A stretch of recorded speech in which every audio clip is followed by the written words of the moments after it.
You.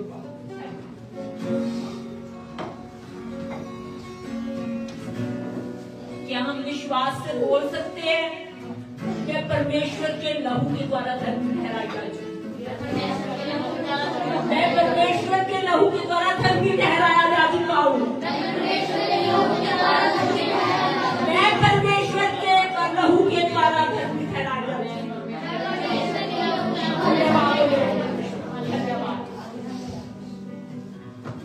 कल जब परसों चौथे की बात है, जब मुझे पूनम सिस्टर ने कहा कि वचन प्रीच आप करेंगे, तो मैं परमेश्वर को कह रही थी खुदा कि मैं क्या प्रीच करूंगी, मुझे पवित्र आत्मा जो बताएगा मैं वो सच जाके बताना चाह रही मेरे परमेश्वर। और परमेश्वर ने कहा तुम सत्य को जानोगे और सत्य तुम्हें स्वतंत्र कर देगा, सत्य तुम्हें स्वतंत्र कर देगा। और परमेश्वर ने कहा सत्य मार्ग और जीवन है। धन्यवाद करते आज के वचन के लिए। और आज का जो वचन है वो है यीशु का लहू। इस पूरे पवित्र शास्त्र में जो सच्ची बात जो मेरे हृदय को छू जाती है वो है परमेश्वर का लहू। उसके वसीले हम जिंदा है। धन्यवाद करते परमेश्वर के उस पवित्र लहू के लिए। आइए हम वचन की तरफ बढ़ते हैं।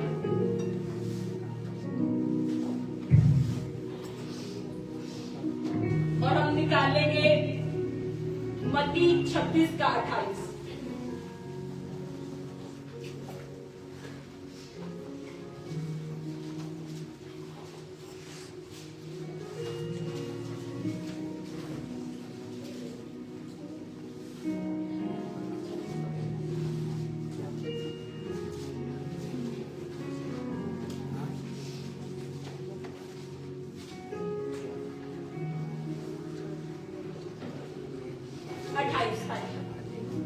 तो वहां पे ऐसा लिखा वचन में, क्योंकि ये वाचा का मेरा वह लहू है जो बहुतों के लिए पापों की क्षमा के निमित्त बहाया जाता है।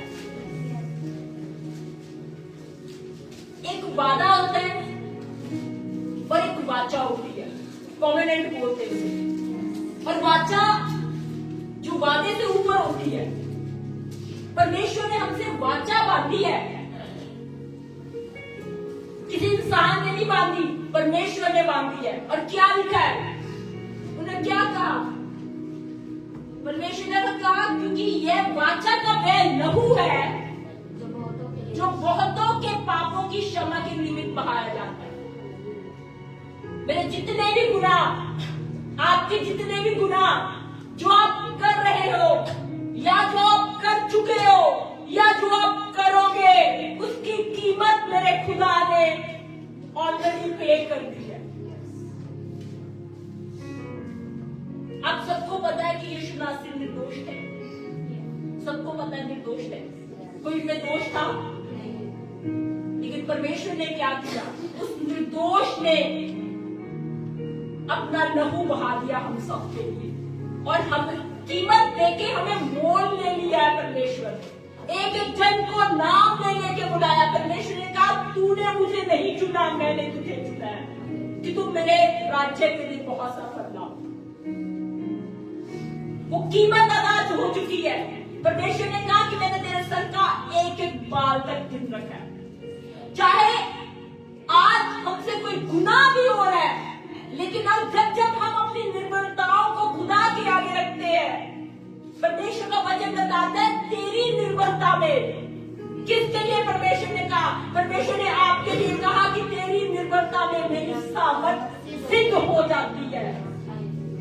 सिद्ध कर देते परमेश्वर उसमें अपनी सामर्थ को। लेकिन कब, जब हमसे कोई गुनाह होता है, जब हमसे कोई निर्बलता में कोई, जब हम देखते हैं कि कोई पापी जन, हम उसकी उंगली की तरफ कहते हैं कि वो उससे गुनाह हो रहा है, लेकिन मेरा परमेश्वर मुझसे यह कहता है कि मैं धर्मियों के लिए नहीं आया, मैं पापियों के लिए आया हूं। वो कहते मैं पापियों के लिए आया हूं। कभी किसी हॉस्पिटल में आपने किसी बड़े चंगे को देखा है? कभी देखा किसी, लेकिन आपने देखा कभी कि कहीं चंगा भला हॉस्पिटल में चला जाए? कभी नहीं जाता। तो परमेश्वर क्या कह रहे हैं सबसे कि जब आप किसी को गुनाह में पड़े देखो, जब आप किसी को ड्रग्स में पड़े देखो, जब आप कोई देखो कि कोई एडल्ट्री में चला गया है, उसके पास उस कंपैशन को परमेश्वर जब भी किसी के ऊपर किसी के पास जाते थे, वो ये नहीं कहते थे चल तरफ धका लिया चले, वो उसके ऊपर क्या करते थे, उसके ऊपर तरस खाते थे, तरस खाते थे, उसको उस बीमारी से, उसको उस कोड़ से उससे चंगा कर देते थे। वो तरस जो उसके मन को छू जाता था, वो उसका अपने आप परमेश्वर की तरफ खींचा चला जाता था।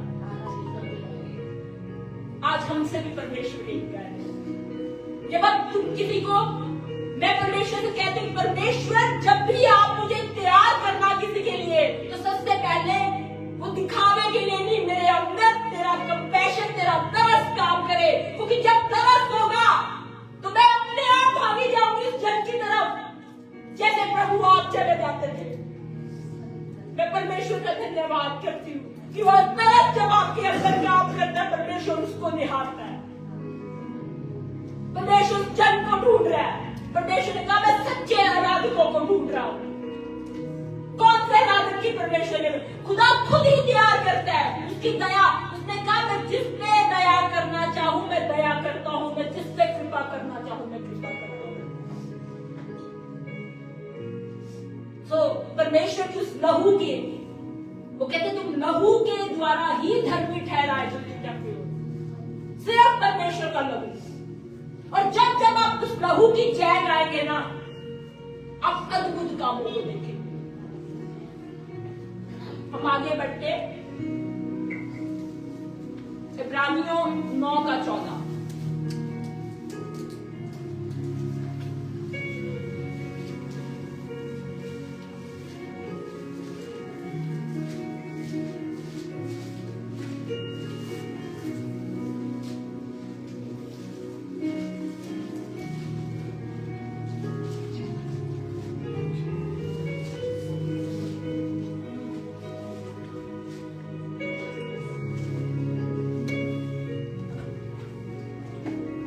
मसीह का लहू, इब्रानियों 9:14।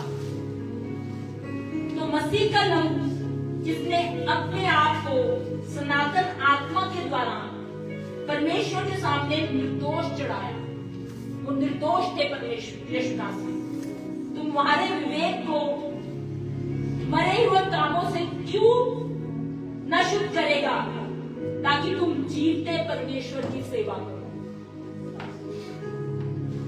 ये आप और मैं सेवा नहीं कर रहे। पहले मुझे लगता था, क्योंकि मैंने ऐसा सुना था कि परमेश्वर के भवन में जाके सेवा करो तो खुदा आशीष देता है, लेकिन सच्चाई मुझे परमेश्वर ने धीरे धीरे समझाई कि मेरा नाम जो सब नामों से ऊंचा है, जब मैंने तुझे वही दे दिया तो वो सबसे बड़ा फजल है तेरे ऊपर। और परमेश्वर ने कहा क्योंकि मैंने तुझे अपना नाम दे दिया है, क्योंकि मैंने तुझ पे अपना फजल कर दिया है, तो तेरा आत्मा खुद ही तेरे को वो सुकून मिलेगा कि जब जब तू मेरे भवन में जाके सेवा करेगी, तुझे वो सच्ची खुशी, वो सच्चा आनंद मैंने तुझे समझा दिया है। वो परमेश्वर का आत्मा ऐसा नहीं है कि हम काम करेंगे, हम सेवा करेंगे तब जाके परमेश्वर हम पे अनुग्रह करेगा। सच तो ये है कि खुदा ने अपना नाम जो सब नामों से ऊंचा है, वो राजाओं का राजा ने अपना नाम दे दिया। इससे बड़ा फजल हमारे लिए क्या हो सकता है। दया तो जितनी होगी तो हम परमेश्वर का धन्यवाद करते हैं कि जिस दिन परमेश्वर ने कहा, क्या परमेश्वर ने ऐसा कहा कि जिस दिन तूने मेरा नाम लिया तो उस दिन से जाना जाएगा। परमेश्वर ने साफ वचन में लिखा है कि मैंने तेरे अंगों को बहुत ही गुप्त और अद्भुत रीति से रचा है। सोचो हमें खुदा कब से जानते, आज से जानते हैं, जब मैंने जाना तब से जानते नहीं। वो कहते हमारी सोल पे परमेश्वर के लहू की छाप लगी हुई है, तभी से वो हमें जानता है। हमने नाम बात में सुना खुदा जब हमारा समय आया। इसलिए जब आप किसी जन को देखें कि कि वो परमेश्वर की भवन में नहीं आ रहा, या किसी जन को देखे कि वो गुनाह में गिरा हुआ है, तो उसको इस नजर से ना देखे। आपको क्या पता कि आज मैं 20 साल से परमेश्वर के भवन में जा रही हूँ, लेकिन मुझे उस सच्चाई का नहीं पता। मैं अपने कर्मों से खुदा को खुश करने की कोशिश में उसी में लगी हुई हूँ, व्यवस्था में, उसी लॉ में लगी हुई हूँ कि मैं कब अच्छे काम करूंगी और मेरा पिता कब मुझसे खुश होगा। लेकिन प्रभु तो कहता कि मैंने अपने लहू के द्वारा तुम्हें धर्मी ठहरा दिया। हो सकता है वो जन जो कल ही परमेश्वर के भवन में आए और परमेश्वर ये सच्चाई उसकी आत्मा पे जाहिर कर दे, और हम 20 साल से परमेश्वर के भवन में आ रहे हैं और हम सच को ढूंढने की कोशिश कर रहे हैं, लेकिन उस सच्चाई तक नहीं अभी तक पहुंच पाए। तो परमेश्वर का फजल है, उसने कहा मैं जिस पे दया करना चाहूं मैं दया करता हूँ, जिस पे मैं कृपा करना चाहूँ कृपा करता हूं। तो परमेश्वर का हम धन्यवाद करें तो परमेश्वर ने अपना नाम लेके हमें बुला लिया। और हो सकता है उस जन को जिसको हम देख रहे हैं, परमेश्वर आने वाले समय में कैसे वो इस्तेमाल करे, कैसे अपनी सच्चाई को उस पर जाहिर करे, हम नहीं जानते। तो हम परमेश्वर का धन्यवाद करते हैं। हम आगे बढ़ते हैं। आगे यूहन्ना 1:7 में लिखा है, मैं यहीं से बस एक लाइन पढ़ देती, कोई बात नहीं अगर नहीं है। कहता है यीशु का लहू हमें सब पाप से शुद्ध करता है। क्या कहा उसने? सब पाप से। आपको खुद ही मन करेगा कि ये मैं गुनाह छोड़ दूं। जब आप परमेश्वर के समीप जाएंगे ना, जैसे एक मोबाइल चार्ज होता ना, तो उसमें बैटरी आ जाती है तो वो चार्ज हो जाता है, राइट? वैसे जब आप परमेश्वर के पास बैठेंगे तो हम चार्ज होते हैं। हमारी जो सोल है, हमारा जो शरीर है, ये बेसिकली एक युद्ध की नाई है। शरीर और आत्मा में एक युद्ध चलता है, और जब जब हम परमेश्वर के समीप बैठते हैं, हम शरीर के कामों को ना करना शुरू हो जाते हैं। अपनी कैपेसिटी में नहीं, परमेश्वर की सामर्थ से, उस लहू से जो परमेश्वर ने 2025 साल पहले हमारे लिए कर दिया, उस पूरे किए हुए काम के द्वारा से। परमेश्वर तभी कहा था पूरा हुआ, हो चुका पूरा, कर दिया उसने पूरा। अपनी सेल्फ एफर्ट नहीं, उसके अनुग्रह, उसके लहू पे विश्वास करें। परमेश्वर हमसे एक एक को यही कह रहा है, मेरा अनुग्रह, मेरा फजल। जब हम किसी के तरस खाते हैं, किसी के पास पैसे नहीं है तो हम तरस खाते हैं किसी को, हो सकता है उसे 100 रुपए की जरूरत हो और आप जो जाके उसे 10 रुपए दे सकते हैं। हो सकता है कोई जना उसे 20 रुपए दे दे, और हो सकता है कोई जना उसे 100 रुपए दे दे। ये तरस जितना हमें अंदर से आता है हम कर देते हैं, राइट? परमेश्वर ने क्या किया? परमेश्वर ने हम पे तरस भी किया, हमारे पापों को क्षमा भी किया। परमेश्वर ने हमें सिर्फ तरस ही नहीं किया, हमें वो विश्वास का आत्मा देके हमें धर्मी ठहरा दिया। और फिर क्या किया? हम पे अनुग्रह कर दिया, अपना फजल कर दिया। आप किसी को पैसा दे दो और उसे कहो कि अब तुझे मांगने की जरूरत नहीं है, अब तू काम अपना अपने आप ही कर ले। जो उसे लोग निकम्मा कहते होंगे, फिर उसे क्या कहना शुरू होंगे? वो तो बड़ा मेहनत करता है, उसने तो बड़ा अच्छा काम किया। तो परमेश्वर ने हम सबको धर्मी ठहरा दिया। तो अगर आज हमसे कोई गुनाह भी हो जाता है, हमें क्या विश्वास करना है? हमने मुंह से अंगीकार करना है कि परमेश्वर, मैं आपके लहू के द्वारा धर्मी ठहराई जा चुकी हूं। ऐसा नहीं होगा कि आप गुनाह कर रहे हैं, गुनाह करके आए, लेकिन आप अपनी निर्बलताओं को परमेश्वर के आगे रख लें, तो आपको क्या परमेश्वर बीच रास्ते छोड़ देगा? जब आप किसी की जिम्मेवारी लेते तो आप उसे क्या बीच रास्ते छोड़ देते हैं? आप उसे कहते हैं मैं तुझे एंड तक पहुंचा के आऊंगा। परमेश्वर ने हमें मोड़ ले लिया। परमेश्वर अपने चेलों का झील के किनारे, वो किनारे लेके जाएंगे खुदा। परमेश्वर हमारा हमें उस किनारे पे ले जाएगा, वो बीच में रास्ते में छोड़ने वाला पिता नहीं। तो हम परमेश्वर का धन्यवाद करते हैं इस बात के लिए। प्रकाशित वाक्य 1:5 में लिखा है,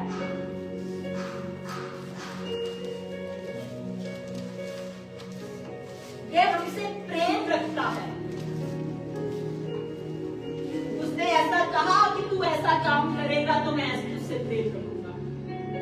उसने कहा वह हमसे प्रेम रखता है और अपने लहू के द्वारा से हमें पापों से उसने छुड़ाया। अपने लहू के द्वारा हमें हर एक पाप से छुड़ा दिया परमेश्वर। और उसका लास्ट जो है फिलिप्पियंस 1:20,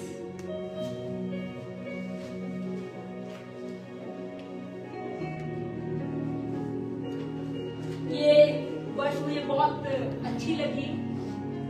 खुदा ने यहाँ बहुत क्लियर कट बताया है। तो कहता उसके क्रूज पर फिलिप्पियंस 1:20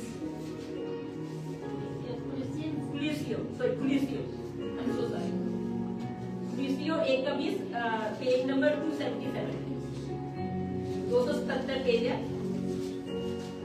1:20।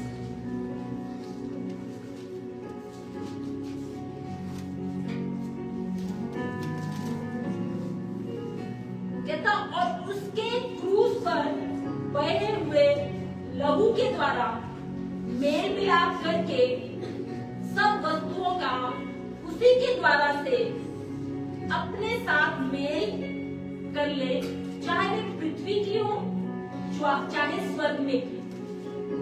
कहता उस क्रूज के लहू पर बहे हुए लहू के द्वारा मेल मिलाप करके सब वस्तुओं का उसी के द्वारा से अपने साथ मेल कर ले, चाहे वे पृथ्वी पर की हो चाहे स्वर्ग में की। परमेश्वर ने जब अपना लहू बहाया, आपने पढ़ा होगा बच्चे में, जब परमेश्वर ने अपनी जान दी तो क्या हुआ, वो जो मंदिर का पर्दा था वो ऊपर से नीचे तक फट गया। वो पर्दे का परमेश्वर मुझ पे ये जाहिर करते हैं कि वो पर्दा क्या था।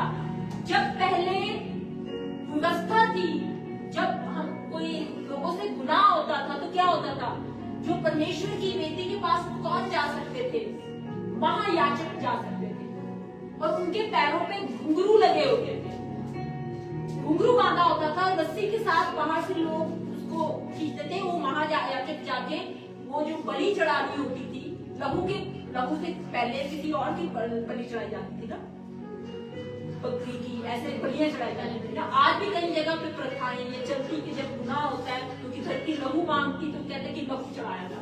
आज भी ये प्रोसेस होता है। तो वहां पे जाके जब बलियां चढ़ाए, महायाजक अंदर जाते थे, तो अगर उनसे कोई गुनाह होता था तो वो घुंघरू बताया करते थे कि वो जिंदा बंदा अंदर या मर गया, वेदी के पास नहीं जा सकते। लेकिन यीशु नासरी ने जब अपना लहू बहा दिया तो खुदा ने वो जो पर्दा जो ऊपर से नीचे फट गया, वो क्या किया खुदा ने, उस पिता से, हम कहते ना किसी से पूछो तो वो कहते कि एक ही रब है, एक ही दाता है, एक ही परमात्मा है, एक ही है परमात्मा। उस परमात्मा के साथ हमारा मेल मिलाप कर दिया पिता ने। वो जो गैप था, वो जो दूरी थी, वो जो गुनाह, जो डर था, परमेश्वर ने क्या कर दिया, वो सारी चीजों को खत्म कर दिया और हमारा मेल मिलाप उस पिता से करवा दिया। इसलिए जब हम कोई प्रार्थना खुदा के आगे रखते हैं तो वो प्रार्थना ऐसे नहीं जाती कि अनु ने की है। जब हम प्रार्थना करते हैं, मेरे अगुओं ने बताया कि जब हम प्रार्थना करते हैं तो हम यीशु नासरी को ओढ़ लेते हैं, और जब वो प्रार्थना स्वर्ग में जाती है तो उन्हें कैसे देखा जाता है, उन्हें यश कबीर कहते हैं यीशु नासरी के नाम में, उसे वो ओढ़ना परमेश्वर की वेदी के आगे जाता है। और हम खुदा के आगे कैसे, पिता के सामने कैसे होते हैं, निर्दोष। कोई कह सकता है हाथ उठा के कि मैं निर्दोष हूं, मैं निर्दोष हूं क्योंकि मेरे पापों की कीमत मेरे पिता ने अदा कर दी है। एक यही बात जब उस डाकू ने कहा था, जो साथ था, उस उसने सिर्फ विश्वास किया था। जो ये विश्वास करता है कि मेरे पापों की कीमत अदा हो चुकी है, वो धर्मी ठहराया जा चुका। उन्होंने क्या कहा था? तू आज ही मेरे साथ स्वर्ग लोक में होगा। उसने कोई काम नहीं ऐसे किए, उन्होंने कहा आज ही मेरे साथ। और हम किस में घूमते रहते हैं? कोई ऐसे अच्छे काम करे, कोई ऐसे, वो अपने आप से फ्लो, वो परमेश्वर का अनुग्रह अपने आप से उन राहों पे आपको लेके चलेगा। सो आज जब भी कोई गुनाह हो हमसे, जब भी कोई निर्बलता में मिले, जब भी कोई आपको लगे कि आपको खुद ही सोल आपकी अंदर से आपको कहना शुरू करेगी कि ये ठीक नहीं हो रहा, अपने आप से आपका मन करेगा, तो आप अपने मुंह से अंगीकार करना ना छोड़ें कि मैं परमेश्वर के राज्य में धर्मी ठहराया जाऊं। उस लहू के वसूले, उस विश्वास के वसीले परमेश्वर ने हमें तो सारी महिमा हम पिता को देते हैं। इस सच्चाई को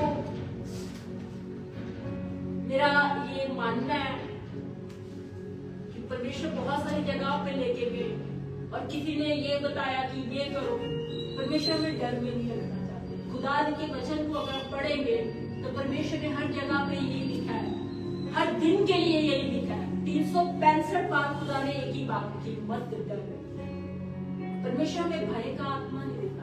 तभी परमेश्वर ने कहा कि तुम सत्य को जानोगे, सत्य तुम्हें स्वतंत्र करेगा। खुदा ने हमें डर का आत्मा नहीं दिया। क्या हम ये बोल सकते कि पिता ने हमें डर का आत्मा नहीं दिया? खुदा ने हमें प्रेम, संयम और सामर्थ्य का आत्मा तो हम पिता का धन्यवाद। जब कोई भी मेरा यहाँ पे सिर्फ एक ही वचन, मैं 3 बार वचन को तैयार कर चुकी हूँ, 3 बार, लेकिन हर बार मैं कह रही थी प्रभु मैं क्या वचन दूं, मेरे परमेश्वर में क्या वचन दूं, जो मेरे अंदर से निकले खुदा उस वचन के लिए मुझे तैयार कर। और हमारे अंदर को जो कहते ना क्लीन कर सके, जो साफ कर सके, दुनिया में ऐसी कोई चीज नहीं परमेश्वर के लहू के अलावा कोई ऐसा नहीं है जो हमारे भीतर को साफ कर सके।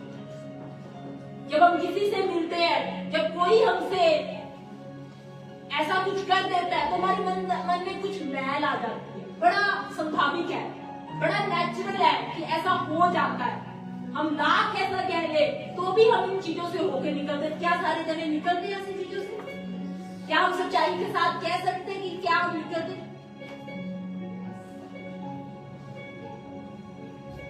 क्या हम ऐसा कह सकते हैं? क्या हम ऐसा सच्चाई के साथ? अच्छा, कौन कौन कहता कि नहीं मेरे मन में कुछ आता ही नहीं है जब मेरे साथ कोई गलत भी कर जाता है?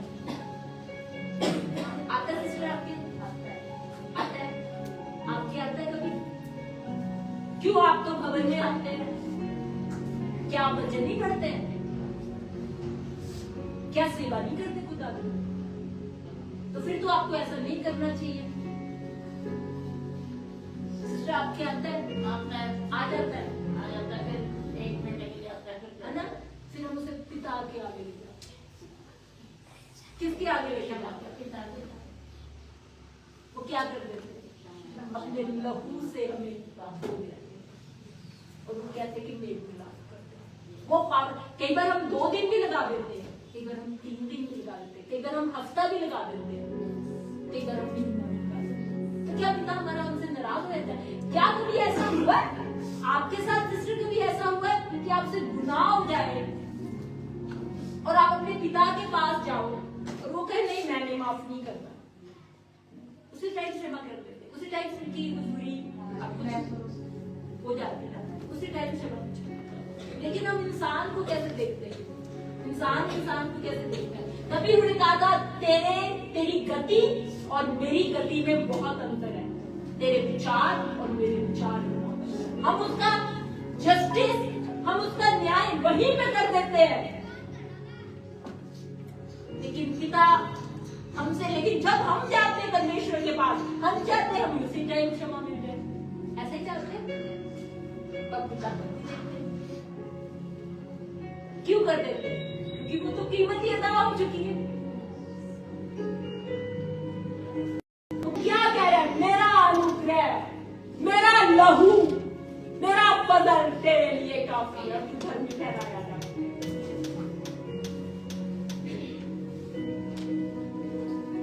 तो पिता का धन्यवाद करें। अगर आप परमेश्वर के भवन में सेवा के लिए कर रहे हो, बहुत अच्छी बात है। अगर आप वचन पढ़ रहे हो, बहुत अच्छी बात है।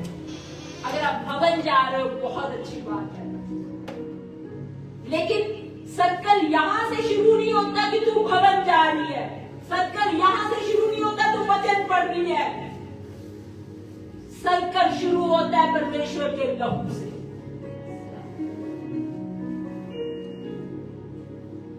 और सिखाया हमने हमें क्या जाता है, बताया हमें ये जाता है, डर में रहो।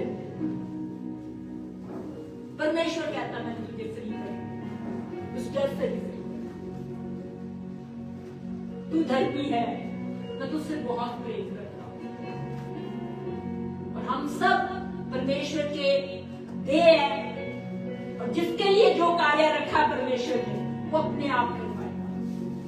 और बिना मन के, अगर मैं बिना आत्मा के, बिना मन के परमेश्वर की सेवा कर रही हूं, तो परमेश्वर का वचन बताता है मैं दूर ही से तेरे मन को जांच लेता हूं, दूर ही से। तू बोलेगा नहीं, कई बार हम अपनी इमोशंस को भी समझ नहीं पाते हैं, लेकिन परमेश्वर कहते मैं दूर ही से जांच लेता हूं। कहीं ऐसा तो नहीं कि मैं सीमा सिस्टर को खुश करने के लिए कुछ कर रही हूं, कहीं ऐसा तो नहीं मैं संजना सिस्टर को खुश करने के लिए कुछ कर रही हूं। आप पिता के लिए जहां पे आते हैं, उसकी संगति में बुलाए जाते हैं, ताकि परमेश्वर की आराधना सच्चे मन से कर सके। और अगर खुदा ने आपको अपनी आराधना के लिए चुन लिया, आराधना हम किसे कहते हैं? परमेश्वर किन वर्शिपर्स को ढूंढ रहे हैं? आराधना का परमेश्वर हमसे क्या चाहते? कौन सी आराधना की खुदा बात? परमेश्वर हमारे जीवनों से अपनी आराधना चाहते हैं।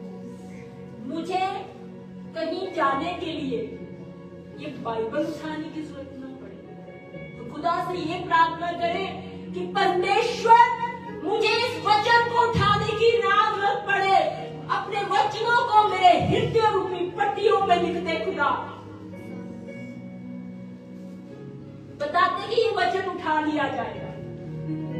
आपने भी सुना होगा, मैंने भी सुना, वचन उठा लिया जाएगा। तो उन दिनों में जब संगति नहीं हुआ करेगी इकट्ठे, जब वचन उठा लिया जाएगा, तो क्या हम धर्मी ठहरा दिए जाएंगे? तभी पिता ने कहा अपने मेरे वचनों को हृदय रूपी पट्टियों पे लिख ले। जब वचन पढ़ते हो, जब हम वचन पढ़ते हैं, तो बेसिकली हम वचन पढ़ते नहीं है, हम खुदा से सुनते हैं। हम सुन रहे होते हैं कि हमारा पिता हमसे क्या बात कर रहा है। जब वचन को पढ़े तो परमेश्वर की वो बात जो पिता आपसे करना चाहते हैं, ध्यान से देखें। चाहे वो एक ही वचन हो, पिता ने मुझसे क्या बात की। कई बार परमेश्वर जब आप वचन पढ़ते हैं, मेरे साथ ऐसा होता था, मैं वचन पढ़ के जाती थी और रास्ते में जा रही होती थी और परमेश्वर से प्रार्थना कर रही थी, खुदा की वचन आपकी तरफ से, परमेश्वर आपने मुझसे बात की। और मैं जाती थी और भवन में वही वचन, परमेश्वर वही वचन बात करते, पर तीसरा जना मिलता था, वही वचन वो मुझसे कह जाता। आपके साथ भी ऐसा होता होगा। परमेश्वर आपको कुछ रिवील करना चाहते हैं। बहुत वचन नहीं, एक ही वचन काफी है जिंदगी को बदलने में।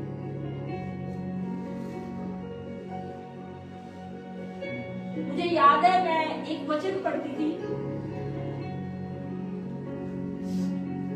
पूरा तो मुझे नहीं याद, लेकिन उसमें था कि अगर तेरी आंख मैली होती तो आंख को निकाल के, अगर तेरा दाहिना हाथ तुझे, तो मैं पढ़ती थी और मैंने पढ़ा था। जब आप किसी वचन को कहीं पे सुनते हैं, हो सकता है आप एक बार सुनो और आपके दिल को छू जाए, उसके बाद से आपको याद भी ना रहे, उसके बाद से आपको याद भी ना रहे। लेकिन समय आएंगे जब वो वचन आपसे खुद ही बातचीत करना शुरू हो जाएगा, उन राहों पे आपको लेके जाना शुरू हो जाएगा।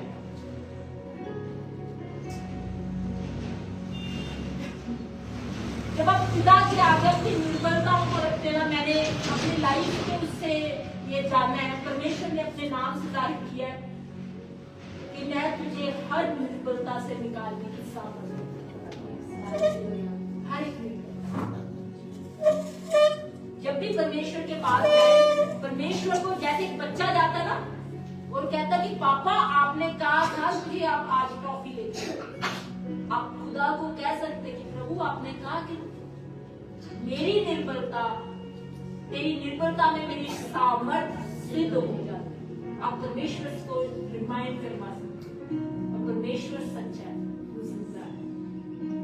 वो तीसरे दिन मुर्दों में से जी उठा, और जब वो जिंदा हुआ तो कई कब्रें खुल गई और वो अलग अलग नगरों में जाके परमेश्वर का प्रचार करे। परमेश्वर ने हमें मुर्दों को जिंदा करने की सामर्थ्य, क्या आपको पता है? आपको पता कि आपको अधिकार मिले। आप परमेश्वर से पूछते खुदा कि आपके वचन में तो आपने अधिकारों की बात की, आपने सिर्फ अनुग्रह करके परमेश्वर ने क्या किया? हमें अधिकार दे दिया पृथ्वी और स्वर्ग का। जैसे एक बच्चा जाता ना, जब एक बच्चा अपने घर में जाता है, उसे चीज उठाते हुए पूछना नहीं पड़ता, उसे पूछना नहीं पड़ता। ऐसे ही हर एक विश्वासी को परमेश्वर ने अधिकार दे दिया। किसका? पृथ्वी और स्वर्ग का। आप हाथ बढ़ाओ और ले लो। लेकिन क्या हमें पता है कि ये अधिकार मेरे पास है? परमेश्वर ने कहा मैंने मुझे सांपों और बिच्छुओं को रौंदने की सामर्थ्य। कौन से सांप और बिच्छू? परमेश्वर ने उन सांपों और बिच्छुओं की बात नहीं की है। कोई भी सिचुएशन की फॉर्म में भी आ सकते हैं। आप एक धर्मी जन, परमेश्वर ने कहा बहुत धर्मी जन नहीं, एक धर्मी जन की प्रार्थना से बहुत कुछ हो सकता है।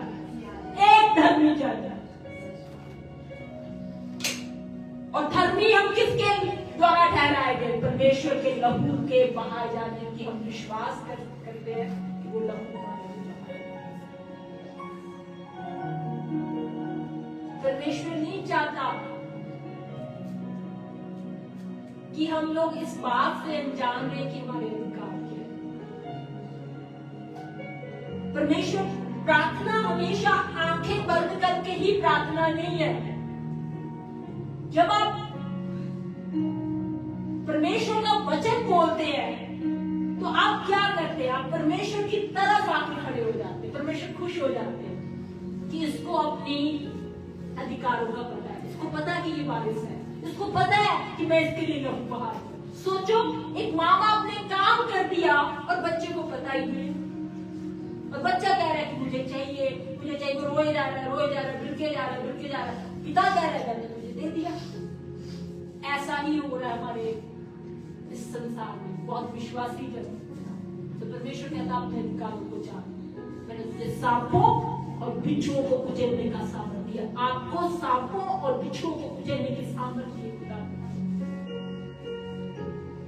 आप बीमारों पे हाथ रखोगे तो बीमार चंगे हो जाएंगे, अंधे देखेंगे, लंगड़े चलेंगे, यहाँ तक कि मुर्दे भी जिंदा किए जाएंगे। खुदा ने कहा अपने वचन में, और परमेश्वर का वचन सच्चा है। परमेश्वर का वचन सच्चा है। हम पिता का धन्यवाद देते। आइए हम प्रार्थना करें, खुदा को धन्यवाद दे कि परमेश्वर ने हमें धर्मी ठहराया। धन्यवाद हो मेरे पिता। Thank you Jesus, thank you अब्बा। धन्यवाद करते प्रभु, हम आपके दिए हुए इस पदक से पिता आपके नाम को धन्यवाद देते। धन्यवाद प्रभु कि आपने हमें चुन लिया। धन्यवाद मेरे खुदा, आपने कहा तू और तेरा घराना नित्य मेरी सेवा करेगा। मेरे खुदा धन्यवाद आज के वचन के लिए मेरे परमेश्वर, आपकी दया के सारी मेहमान जलाल आपको देंगे और सब मिलकर आमीन।